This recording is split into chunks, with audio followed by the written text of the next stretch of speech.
Oublie le fait de trouver une meuf. Oublie le fait de te marier. Oublie, genre, le seul pourcent de chance que tu avais d'avoir des enfants, oublie-le.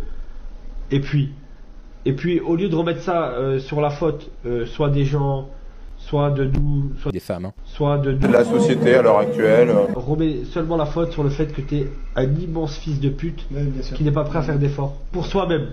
Qui n'est pas prêt à faire d'efforts pour soi-même. Putain, l'enfer du truc. L'accès aux femmes n'est pas un dû.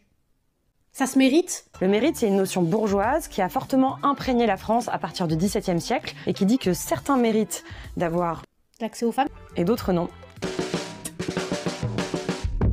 Aujourd'hui, on vit dans une société qui nous parle en permanence de la méritocratie, c'est-à-dire que toutes les hiérarchies sociales seraient justifiées par cette question du mérite. Le problème, c'est que le mérite, déjà, c'est une illusion. Ça fait 50 ans que la sociologie a montré qu'il y a une reproduction des inégalités sociales et que finalement, le mérite n'existe pas. C'est ce que dit un philosophe américain qui s'appelle Michael Sandel et qui explique que le mérite n'est pas un remède à l'inégalité, mais sa justification. Le deuxième point, c'est que non seulement le mérite est une illusion, mais c'est aussi un principe injuste. Qu'on n'est pas responsable des critères qui déterminent le mérite dans la société. Est-ce que c'est la valeur morale? Est-ce que c'est l'efficacité? Ou est-ce que c'est l'entraide ou la compétition? Le deuxième problème, c'est que ça part du principe qu'il y a des rétributions immédiates à chacun des efforts. La troisième contradiction du mérite, c'est que ça voudrait dire qu'on est responsable de tout. Mais alors jusqu'où on va remonter? Est-ce qu'on est responsable du fait d'être né en bonne santé ou avec un handicap par exemple? Est-ce qu'on est responsable du fait d'être né dans une famille riche ou dans une famille pauvre?